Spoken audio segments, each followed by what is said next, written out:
ಥಣಿಸಂದ್ರದಲ್ಲಿ ಅಕ್ರಮ ಮನೆಗಳ ತೆರವು ವಿಚಾರಕ್ಕೆ ಸಂಬಂಧಪಟ್ಟಂತೆ ಸೈಟ್ ಹಂಚಿಕೆ ಮಾಡಿದಂಥ ಮುನಿ ಸೊನ್ನೇಗೌಡ ಯಾರು ಅನ್ನೋ ಪ್ರಶ್ನೆ. ಮುನಿ ಸೊನ್ನೇಗೌಡ ಡಬಲ್ ಗೇಮ್ಗೆ ದುಡ್ಡು ಕೊಟ್ಟು ಖರೀದಿ ಮಾಡಿದಂಥ ನಿವೇಶನಗಳಲ್ಲಿ ಮನೆಗಳನ್ನು ನಿರ್ಮಾಣ ಮಾಡಿಕೊಂಡಿದ್ದರಲ್ಲ, ಅವರೀಗ ಸಂತ್ರಸ್ತರಾಗಿದ್ದಾರೆ, ಬೀದಿಗೆ ಬಿದ್ದಿದ್ದಾರೆ. 1996ರಲ್ಲಿ ಜಾಗಗಳನ್ನು ಅಥವಾ ಅದಕ್ಕಿಂತ ಮೊದಲೇ ಅದರ ನಂತರದಲ್ಲಿ 96ರ ನಂತರ ಜನರಿಗೆ ಜಾಗವನ್ನು ಮುನಿ ಸೊನ್ನೇಗೌಡ ಮಾರಾಟ ಮಾಡಿದ್ದ. 2 ಎಕರೆ 13 ಕುಂಟೆ ಜಾಗವನ್ನು ಮಾರಾಟ ಮಾಡಲಾಗಿತ್ತು ಮುನಿ ಸೊನ್ನೇಗೌಡ ಎಂಬಾತನಿಂದ. ಸೈಟ್ ಆಸೆಗಾಗಿ ಲಕ್ಷ ಕೊಟ್ಟು ಜಾಗವನ್ನು ಖರೀದಿ ಮಾಡಿತ್ತು. ಈ ಖಾತಾ ಇದ್ದರೂ ಕೂಡ ಮನೆಗಳ ಡೆಮೋಲಿಷನ್ ಆಗಿದೆ. ಕರೆಂಟ್ ಬಿಲ್ ಇದ್ದರೂ ಕೂಡ ಮನೆಗಳನ್ನು ಅಧಿಕಾರಿಗಳು ಕೆಡವಿದ್ದಾರೆ. ಮನೆಗಳನ್ನು ಕಳೆದುಕೊಂಡು ಮಹಿಳೆಯರು ಕಣ್ಣೀರು ಹಾಕಿದ್ದಾರೆ.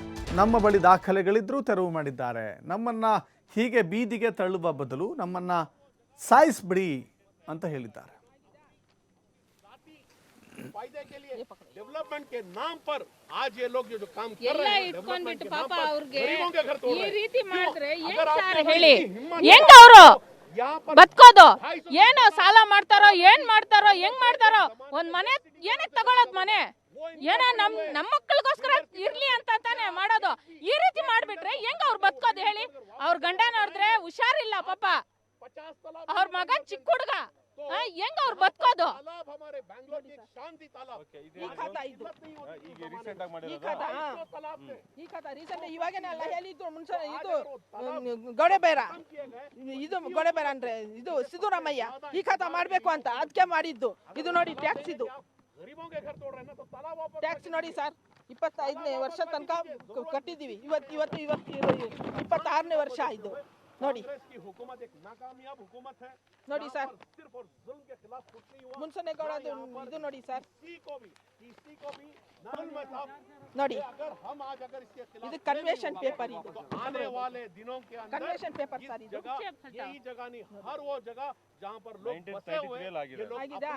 अपनी जाति फायदे के लिए ये पकड़ो। डेवलपमेंट के नाम पर आज ये लोग जो काम कर रहे हैं ಇಟ್ಕೊಂಡ್ಬಿಟ್ಟು डेवलपमेंट के नाम ಪಾಪ पर ಅವ್ರಿಗೆ गरीबों के घर तोड़ ಈ रहे हैं। ರೀತಿ ಮಾಡಿದ್ರೆ क्यों? ಏನ್ अगर ಸರ್ आपके ಹೇಳಿ? हिम्मत ಹೆಂಗ ಅವರು यहाँ पर ಬದುಕೋದು?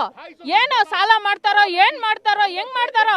ಒಂದ್ ಮನೆ ಏನಕ್ಕೆ ತಗೊಳೋದ್? ಮನೆ ಏನೋ ನಮ್ಮ ಮಕ್ಕಳಿಗೋಸ್ಕರ ಇರ್ಲಿ ಅಂತ ತಾನೇ ಮಾಡೋದು. ಈ ರೀತಿ ಮಾಡ್ಬಿಟ್ರೆ ಹೆಂಗ ಅವ್ರು ಬದುಕೋದು ಹೇಳಿ? ಅವ್ರ ಗಂಡ ನೋಡಿದ್ರೆ ಹುಷಾರಿಲ್ಲ ಪಾಪ, 50 तालाब ಅವ್ರ ಮಗನ್ ಚಿಕ್ಕ ಹುಡುಗ, ಹೆಂಗ ಅವ್ರು ಬದುಕೋದು? तालाब हमारे बैंगलोर की एक शांति तालाब ಈ ಖಾತಾ ಇದು ಈಗ ರೀಸೆಂಟ್ ಆಗಿ ಈ ಮಾಡಿರೋದು. ಖಾತಾ तालाब से ಈ ಖಾತಾ ರೀಸೆಂಟ್ ಇವಾಗೇನೆ ಅಲ್ಲ ಹೇಳಿದ್ದು. ಮುಂಚೆ ಇದು ಗೋಡೆಬೇರ, किए गए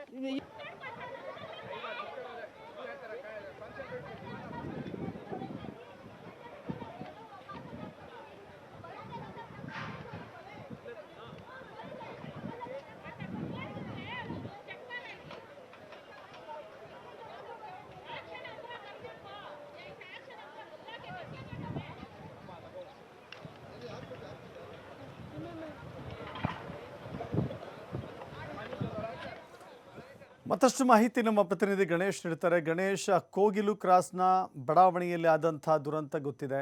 ಈಗ ಮತ್ತೆ 2ನೇ ರೀತಿಯ ತೆರವು ಕಾರ್ಯಾಚರಣೆ ಆಗಿದೆ. ಇಲ್ಲಿ ಅಸಲಿ ಕಥೆ ಏನು? ಜೊತೆಗೆ ಯಾರೋ ಮಾಡಿದ ಪಾಪಕ್ಕೆ ಇನ್ಯಾರೋ ಬಲಿಪಶು ಆಗಿದ್ದಾರೆ, ಯಾರ್ದೋ ಹಣದಾಸೆಗೆ ಇನ್ಯಾರೋ ಬೀದಿಪಾಲಾಗಿದ್ದಾರೆ. ಯಾರು ಈ ಮುನಿ ಸೊನ್ನೇಗೌಡ? ಜೊತೆಗೆ ಆತನ ಮಾಹಿತಿ ಇದೆಯಾ? ಈಗ ಗೊತ್ತಿಲ್ಲದೆ ಮೋಸ ಹೋಗಿರುವಂಥವರಿಗೆ ಸರ್ಕಾರ ಮುಂದಿನ ಹೆಜ್ಜೆ ಕ್ರಮ ಏನು ಅಂತ ಹೇಳಿ, ಪರಿಹಾರ ಏನು ಅಂತ? ಖಂಡಿತವಾಗಲೂ ದಶರಥ್, ಇದು ಸಹಜವಾಗಿ ಹಿಂದೆ ಕೋಗಿಲು ಲೇಔಟ್ನಲ್ಲಿ ಆದಂತಹ ಪ್ರಕರಣಗಳೇ ಇಲ್ಲೂ ಕೂಡ ಮರುಕಳಿಸ್ತಾ ಇದೆ ಅನ್ನುವಂಥದ್ದು ಪ್ರಶ್ನೆ ಉದ್ಭವ ಆಗ್ತಾ ಇರುವಂಥದ್ದು. ಮಧ್ಯವರ್ತಿಗಳು ಹಾಗೇನೆ ಅಲ್ಲಿರುವಂತಹ ಲೋಕಲೈಟ್ಸ್ ಅಂತಂದರೆ ಅಲ್ಲಿನ ಸ್ಥಳೀಯ ನಿವಾಸಿಗರಿಂದ ಆಗಿರುವಂತಹ ವಂಚನೆ ಅನ್ನೋದು ಈಗ ಮೇಲ್ನೋಟಕ್ಕೆ ಸಾಬೀತಾಗ್ತಾ ಇರುವಂಥದ್ದು. ಈಗಾಗಲೇ ಕೋಗಿಲು ಲೇಔಟ್ನಲ್ಲೂ ಕೂಡ 3 ಅಥವಾ 4 ಮಂದಿಯನ್ನು ಅಲ್ಲೇ ಒಂದು ರೀತಿಯಲ್ಲಿ ಸರ್ಕಾರಿ ಜಾಗದಲ್ಲಿ ಮನೆಗಳನ್ನು ಕಟ್ಟಿಸ್ಬಿಟ್ಟು ಬಾಡಿಗೆಯನ್ನು ಪಡ್ತಾ ಇದ್ದಂಥ, ಹಾಗೇನೆ ಲಂಚವನ್ನು ಅಂತಂದರೆ 50,000 1 ಲಕ್ಷ ಲಂಚವನ್ನು ಪಡ್ತಾ ಇದ್ರಂಥ ಆರೋಪದಡಿ ಈಗಾಗಲೇ 4 ಯಲಹಂಕ ಪೊಲೀಸರು ಬಂಧಿಸಿ ವಿಚಾರಣೆಯನ್ನು ಕೂಡ ನಡೆಸ್ತಾ ಇದ್ದಾರೆ.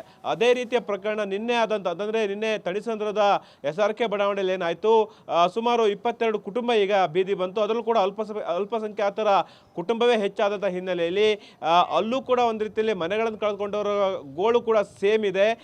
ನಾವು ಹಲವು ವರ್ಷಗಳಿಂದ ಇಲ್ಲ ವಾಸವಾಗ್ತಾ ಇದ್ದೀವಿ, ಕರೆಂಟ್ ಬಿಲ್ ಕಟ್ಟಿದ್ದೀವಿ, ವಾಟರ್ ಬಿಲ್ ಕಟ್ಟಿದ್ದೀವಿ, ನಮಗೆ ಒಂದು ರೀತಿಯಲ್ಲಿ ಖಾತಾ ರಿಜಿಸ್ಟರ್ ಆಗಿದೆ, ಈ ಖಾತಾ ಕೂಡ ಬಂದಿದೆ ಅನ್ನೋಂಥದ್ದನ್ನು ಕೆಲವ್ರು ಹೇಳ್ತಾ ಇದ್ರೆ, ಇನ್ನು ಕೆಲವರು ನಾವು 8-10 ಸಾವಿರ ಬಾಡಿಗೆಯನ್ನು ಕೊಡ್ತಾ ಇದ್ದೀವಿ, ನಮಗೆ ಮನೆಗಳನ್ನು ಕೊಟ್ಬಿಟ್ಟು ಈಗ ನಮ್ಮನ್ನು ಅನಾಥರನ್ನಾಗಿ ಮಾಡಿದ್ದಾರೆ, ಬೀದಿಗೆ ಬಿಟ್ಟಿದ್ದಾರೆ ಅನ್ನೋಂತಹ ಗೋಳನ್ನು ಅಥವಾ ಒಂದು ರೀತಿಯಲ್ಲಿ ಕಣ್ಣೀರಿನ ಮೂಲಕ ಅಸಮಾಧಾನವನ್ನು ವ್ಯಕ್ತಪಡಿಸ್ತಾ ಇದ್ದಾರೆ.